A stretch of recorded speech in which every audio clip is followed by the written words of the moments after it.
Yeah, so good video, man. Self-righteousness. I think a lot of atheists. I'm just gonna make this video real quick, I think a lot of atheists come to a certain conclusion, just like certain people in certain religions come to a certain conclusion that they're superior or better than other people because they believe a certain thing that other people don't believe, or they believe a certain thing that they think is more right than other people. I think atheists have a lot of connection with evolution, either consciously or subconsciously, or maybe just some atheists just come to the conclusion like, I got it. Now I'm just waiting for the rest of humanity to wake up, which I think is a conclusion that is not so well founded. But I think that a lot of atheists do come to a certain conclusion that they believe that, like, yeah, evolution, I believe in evolution, that's what I believe in, and we are how we are because of evolution.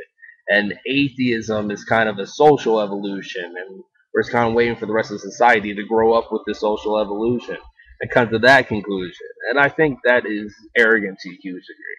Because, I mean, Well, and it's sad. yeah, it is. It's sad because spirituality offers so much. It does. I mean, you look at stuff like Buddhism. Buddhism, I mean, the tenets of Buddhism like have some very deep beliefs and deep understandings about the way we interact with the world, the way we perceive the world. And if you look at Buddhism, generally they have good stuff to offer. It has good ideas and good perspective to offer. Same thing with Christianity, Judaism, Islam. I mean, they all have good stuff to offer. It's just how people take it. And a lot of people kind of take it on the base value, which gives a lot of credit or discredit to the people who believe in a major religion because usually they don't think for themselves or they have A lot of people are followers. yeah. And what do you think about this woman who's running for president who's going to change gays? Oh, she has no chance whatsoever actually make it in the political process. I mean, certain things only work. Like the only reason Obama got elected, and I'm making a video, but we're talking about this a certain political person, this lady who's running for office that thinks she can change gays. The only reason Obama ever had the chance of getting elected was because of Bush screwing up 8 years of our country like horribly, and because Bush screwed up so much, people are like, you know what? McCain and Palin, and then they're I like, don't think so. yeah, exactly, and it was like Obama, Biden.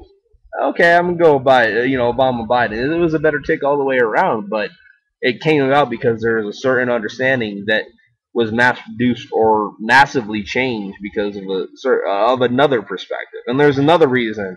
I mean, self righteousness comes about in so many different ways. Like you look at the Tea Partiers, the only reason they came about was because of the fact that there is a certain social class, certain level of white America who believe that they are superior, still superior to minorities because of the fact that every president throughout all history was white.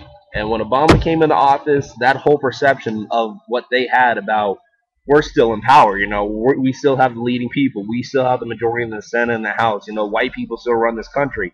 Obama got into office, it's like Obama, the magic Negro, and they came up with all this stuff because of the fact that they have this self-righteous understanding, like, we're better than this class, but we don't have to act like we're better because we're already better. And again, it's usually this idea that happens or this understanding that is subconscious. And once something consciously awakes that, they can still consciously be, they can still subconsciously, they can still consciously not be aware of this understanding of self-righteousness that they have, but the conscious awareness of the subconscious idea that they have consciously makes them aware, but they're not aware of their subconscious ideology. There we go. That's what I was trying to get at. And it all comes through, I think, the basic understanding that most people look for a reason while they're better or worse than other people. Most people look for better reasons why they're better than other people. It never gets more personal than yourself. And that's a basic truth. But there are certain characteristics to which people can grow to understand and grow to have that allow us to take a step back and say, I'm not exactly better than this person because I think this way, I think that way. But that's something hard to get past. Hold this thought. Okay. Because I've got just a small poem that I want to read you. For sure. You mind? Yeah.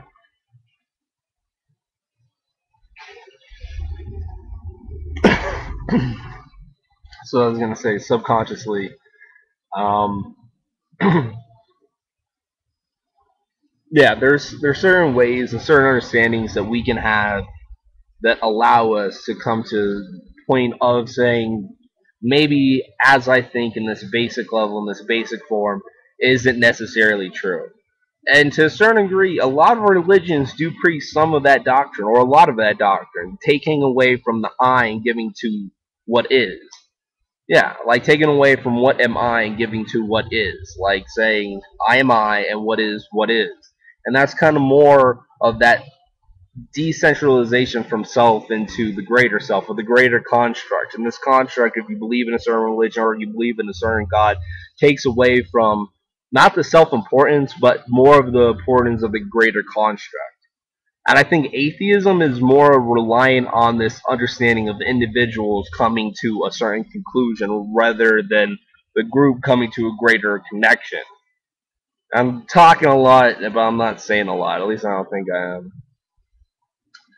But yeah, there's a lot of self righteousness out there, and a lot of atheists come to this conclusion like there is no God. But how can you say such a thing when we live in the world that we live in?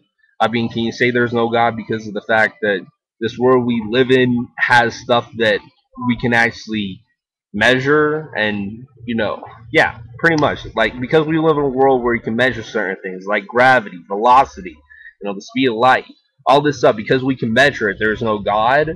I mean, if anything, you can go on the complete opposite side and say, because of the fact that we live in a world to which we can actually exist, there has to be a God.